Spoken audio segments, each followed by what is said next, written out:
Boa tarde. Olá, Ana. Obrigada por ter aceito o nosso convite.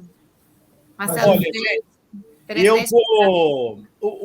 nossos leitores certamente querem falar do assunto do momento, mas eu queria falar de um outro assunto, viu, deputado? Que é o turismo no Brasil está tendo uma... Gui, bota aí a manchete, que acho que é do site da Embratur que a gente tirou. Bota essa manchete que me impressionou muito, viu, deputado? Essa aqui. Chegada de estrangeiros no Brasil mais que dobrou nos primeiros 5 meses de 2023. Olha que coisa bacana, gente. Uma entrada de dinheiro muito grande, né? No Brasil. 300 mil turistas. Como que está a recuperação do setor, Freixo, depois da pandemia? E que impacto que essa melhoria na imagem do Brasil no exterior também pode ter no turismo? Oi, Zenha. Não, na verdade é isso. É bom começar com boa notícia, né? Acho que o Brasil vive um momento muito sólido e com uma perspectiva muito boa do turismo internacional para o Brasil e também do turismo doméstico, né? Desde que a gente assumiu aqui em Embratur, tem 6 meses agora, a gente montou uma equipe técnica e a gente está trabalhando muito com a qualificação de dados, inteligência de dados, gerência de novos temas. Então, a gente abriu aqui uma gerência de afroturismo, coisa que nunca tinha existido no Brasil, para trabalhar com essa raiz africana no Brasil, e aí destinos como Rio de Janeiro, Salvador, Maranhão, Minas Gerais. A gente tem trabalhado muito com jornalistas estrangeiros vindo para o Brasil, com operadores de viagens estrangeiros vindo para o Brasil, e tudo isso movido por uma base de inteligência de dados, e os resultados começam a aparecer. Agora, é claro que, independente do trabalho técnico que a gente está fazendo, tem um momento político do país que é muito favorável, que tem relação com o governo Lula, né? Então, quando o Lula vence uma eleição, muda essa história do Brasil e diz que o Brasil voltou. Que Brasil que voltou? É o Brasil da democracia, o Brasil do respeito climático, o Brasil da sustentabilidade, né? O Brasil que olha para a natureza de outra forma. Isso tem uma relação direta com conectividade, com turismo e que mundo vai visitar o Brasil. A gente sabe, assim, eu estou, conversando com o mundo inteiro, né, sobre o Brasil, e quando você vai num país como a Alemanha, que é um país emissor importante para o Brasil, Zenha e Ana, esses caras não vão visitar um país que destrói biomas, que não respeita a questão climática. Isso é uma questão crucial, né? Assim, um lugar que não debate, que não tem um projeto de sustentabilidade. E sustentabilidade, Zenha, não é só floresta em pé. Sustentabilidade é uma responsabilidade climática que debate o modelo de desenvolvimento e como a sociedade se encaixa nesse modelo e gera emprego. A sustentabilidade é também do ser humano, a sustentabilidade é também do meio de produção neste modelo de desenvolvimento que não pode ser predatório. Então, a gente tem um debate aqui que é muito profundo sobre turismo e parte, inclusive da nossa esquerda, nunca conseguiu olhar para o turismo com esse viés. O turismo não é lazer só. E eu não estou dizendo que o lazer não seja importante, né? Aí daquele que só trabalha, a gente sabe disso. Mas o turismo não é só lazer, o turismo não é o que a gente faz pela sociedade. O turismo é um modelo de desenvolvimento. E, para mim, eu estou defendendo isso dentro do governo, é a grande indústria do século XXI. O grande lugar de desenvolvimento e geração de emprego que o Brasil é muito potente é no turismo. O Brasil tem, de Gramado, né, que é um baita polo turístico, até a floresta amazônica, um potencial de extrema diversidade e capacidade. Então, quando a gente olha os números, a gente chegou a 75% já, em 6 meses, do número de turistas que visitou o Brasil no ano passado. A gente está batendo os recordes e se igualando ao período pré-pandemia, de 2018 e 2019, que foram períodos importantes. Então, acabou de sair daqui o embaixador do Chile no Brasil, onde a gente está discutindo relação bilateral e aumentando o número de turistas brasileiros para o Chile e chileno para cá. Vai ter o Pan-Americano no Chile. A gente quer aproximar o debate de esporte e geração de emprego e turismo. Então, tem muita coisa para fazer, uma agenda muito positiva, e eu costumo dizer que trabalhei durante 30 anos com o tema de segurança pública e direitos humanos, e é curioso como é que no turismo eu descobri que eu posso trabalhar com os mesmos temas, só que com uma agenda propositiva, com uma agenda que não é reativa e com uma agenda que debate os mesmos temas, só que gerando emprego, né? Porque, na verdade, você está debatendo uma sociedade que precisa ser melhor para todo mundo. A Muito Nádia bom, né? Simoni Rocha Freixo, você é maravilhoso. Está aqui o pessoal repercutindo. Tem vários elogios. Ô, Ana, aqui no antes de chat. você entrar no tema que o povo quer ouvir, mas eu queria fazer mais uma pergunta pessoal para o Marcelo sobre turismo. Eu fiquei muito impressionado numa viagem que eu fiz ao Ceará, primeiro com as maravilhas do interior do Ceará, as montanhas, faz frio no interior do Ceará. E aí eu vi o pessoal se articulando, mas o pessoal não tinha apoio na época do governo federal, era o governo Bolsonaro, e o pessoal do interior reclamava, falava, gente, nós precisamos trazer o cara para ficar no Ceará para passar 10 dias aqui, porque ele vai para a praia, ele faz esporte aquático, mas depois ele vem para o interior, ele faz o turismo cultural, ele faz o turismo religioso, ele vem para o interior do Ceará para andar de bicicleta, enfim, fazer turismo esportivo, voos no interior, porque é um estado que venta muito em determinado período do ano. O que você está fazendo e o que o governo está fazendo nesse sentido de interiorizar também e trazer essas novas para o Brasil não ficar só em Rio, Salvador, né? Observou aqui o nosso internauta que o Museu do Louvre recebe mais turistas do que todo o Brasil. O que fazer para mudar isso? Vamos lá, deixa eu explicar. Primeiro ponto, eu quero dialogar com essa mensagem de um ouvinte. O Museu do Louvre ou a Torre Eiffel recebe mais. Eu escuto isso todos os dias. Mas, assim, só para a gente pontuar, não tem comparação algo que está no centro da Europa com algo que está no Brasil. Por uma razão, você chega qualquer país da Europa, chega na França, chega no Louvre, chega na Torre Eiffel, de trem, né? Chega com uma conectividade que não se compara ao Brasil, você não tem um oceano para atravessar. Né? Então, não é a mesma coisa. Então, essa comparação ela não nos ajuda, porque não é uma questão quantitativa. A gente tem que olhar para a América do Sul. Assim. Se a gente está perdendo de conectividade para Peru, Colômbia, Costa Rica, aí é algo que é comparável ao nosso modelo. Né? Por exemplo, Portugal. Assim, qual é o orçamento de Portugal? É um país que a gente tem muita relação. Portugal é do tamanho do meu Rio de Janeiro e tem a população de Pernambuco. Tá bom? Só para a gente lembrar. Né? Portugal tem o orçamento do turismo deles, e eu tenho muita relação com o governo português. A gente tem uma parceria, a gente tem, né, assim, protocolos de ação conjunta na área de inovação. Então, assim, a gente é muito parceiro. O orçamento deles é 250 milhões de euros.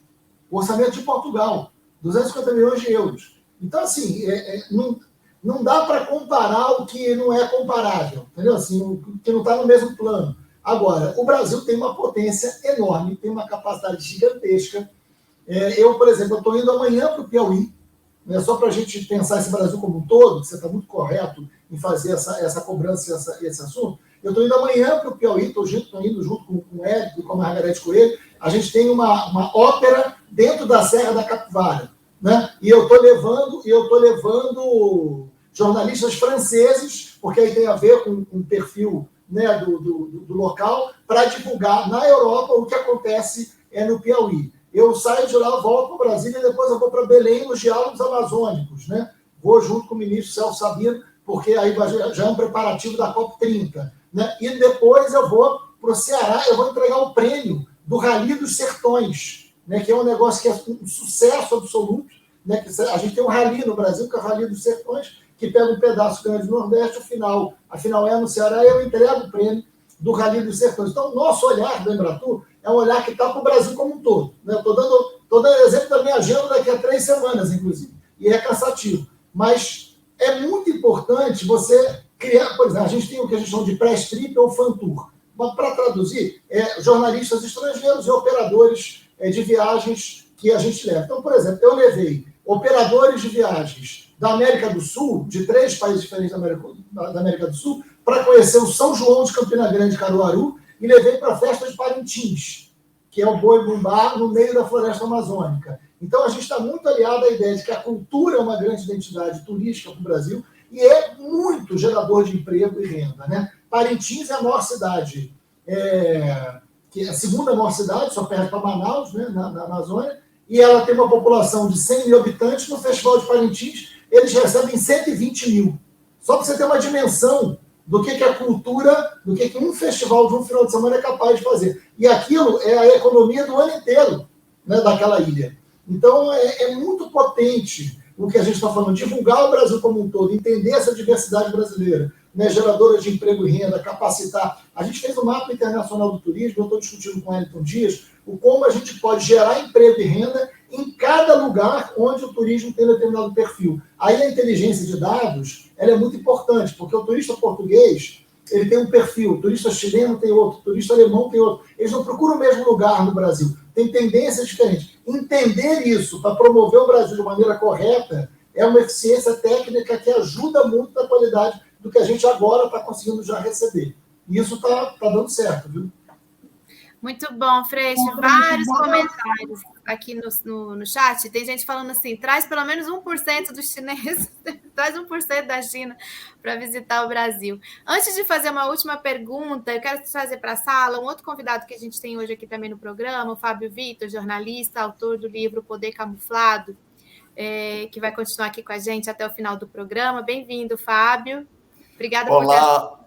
Olá, Ana. Bom dia, boa tarde. Olá, Zenha, Freixo. É um prazer estar aqui com vocês. Igualmente, obrigada. Freixo, amanhã, dia 27 de julho, Marielle faria 44 anos. Eu tenho certeza que é uma data muito importante para você, por toda a sua relação, antes da relação política, nós sabemos todos, o Brasil todo sabe da sua relação também pessoal com a Marielle e sua família.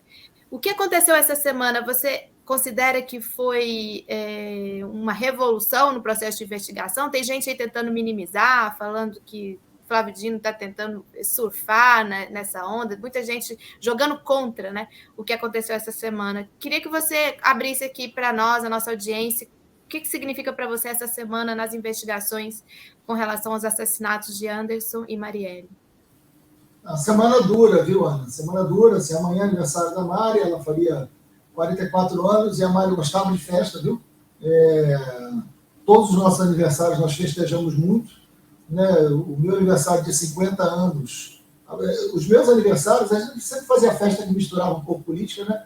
A Marielle era a primeira a dizer, eu vou organizar. Então, assim, era uma pessoa que tinha o espírito da festa, né? Da alegria. A maior marca da Marielle sempre foi o sorriso. Então, quando a gente passa pelo que passou, né, e esse assunto volta à tona, mesmo que com uma boa notícia em relação à investigação, é sempre muito duro para todo mundo, é muito duro para a família, é muito duro para os amigos, porque você revive tudo, né? Você, enfim, remonta tudo que aconteceu, é muito duro.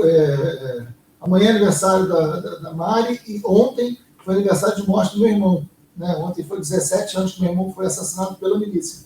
Então, é uma semana difícil, uma semana que a gente tem que fortalecer muito, olhar muito para dentro, porque não é simples passar por esse processo todo, né? O que aconteceu segunda-feira, as notícias que deram à tona, elas são extremamente importantes. Eu não sei quem é que está tentando minimizar, não quero nem dar bola para isso, não quero nem perder tempo com essa história, eu não tenho tempo a perder, faz tempo que eu não tenho tempo a perder. Então, foi muito relevante. Primeiro, foi extremamente importante a Polícia Federal ter entrado na investigação. Isso mudou o cenário da vontade política. E eu não estou com isso dizendo que a Polícia Civil do Rio de Janeiro não tem a capacidade investigativa. Tem excelentes policiais civis no Rio de Janeiro, eu conheço vários, sou amigo de vários. Qualquer generalização é muito ruim na segurança pública, né? Não é justa. Agora, eu estou debatendo vontade política, né? Porque qualquer ação policial é movida por vontade política, é movida por escolhas políticas, né? Quando você tem uma investigação que em 5 anos tem 5 delegados diferentes, você tem aí claramente um problema político colocado, né? Foi o que aconteceu no Rio de Janeiro nas investigações do caso da Marielle. A Polícia Federal entrou no caso há 5 meses e em 5 meses chegou um resultado extremamente importante. O que é importante? Nós fechamos uma etapa decisiva. Né? É a etapa final? Claro que não. A etapa final é saber quem é o... Aliás, eu quero dizer uma coisa. A etapa final da investigação é saber o seguinte, quem é o mandante. Ao saber quem é o mandante, a gente sabe a motivação. Mas essa não é nem a etapa final para mim. Porque a etapa final depois vai ser o seguinte, o que a gente faz com o Rio de Janeiro depois disso? Porque tem um debate que é sobre o Rio de Janeiro, que é capaz de matar a Marielle. Né? Por que isso não aconteceu em São Paulo, Ceará, Rio Grande do Sul? Tem um debate profundo sobre o Rio de Janeiro. O que aconteceu no Rio de Janeiro nos anos 2000? Que é quando vem a milícia, que é quando vem essa relação de crime, polícia, política, território, ausência de democracia. Você tem mais de 60% do território do Estado do Rio de Janeiro hoje ou dominado por tráfico ou dominado por milícia. Isso significa que a Constituição brasileira não vale para as pessoas que moram nesses lugares. A gente está falando de algo que é muito sério. Então, a investigação sobre o caso Marielle não termina no caso Marielle. Né? O que é extremamente importante é a gente saber quem é o mandante, qual é a motivação. Mas isso vai desdobrar.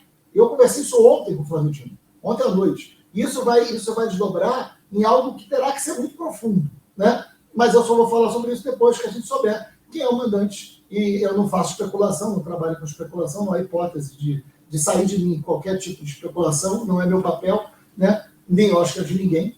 Agora, nós fechamos uma etapa. Que etapa é essa? Nós sabemos tudo que aconteceu no dia 14 de março de 2018.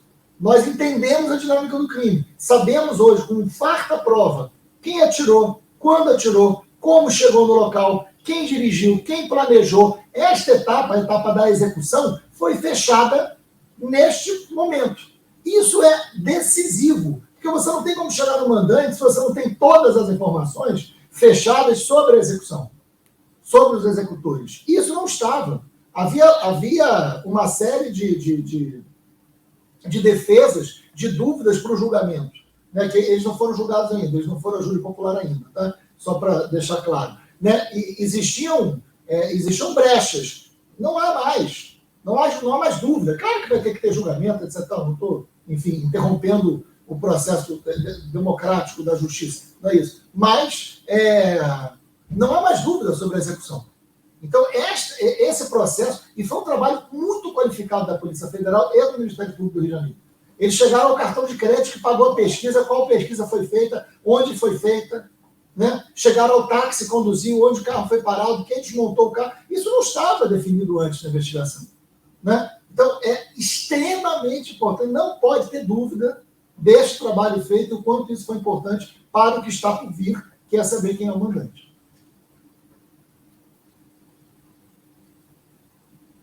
Muito obrigado, viu, Marcelo Freixo, presidente da Embratur. E você tem nas mãos uma coisa muito importante, que é o turismo, que é, como você disse, é a nossa indústria do século XXI. Então, a gente vai deixar você seguir o seu trabalho, né, Ana? Obrigado por ter nos aceitado o nosso convite, viu? Com certeza. Muito obrigada. Força aí para continuar nessa luta e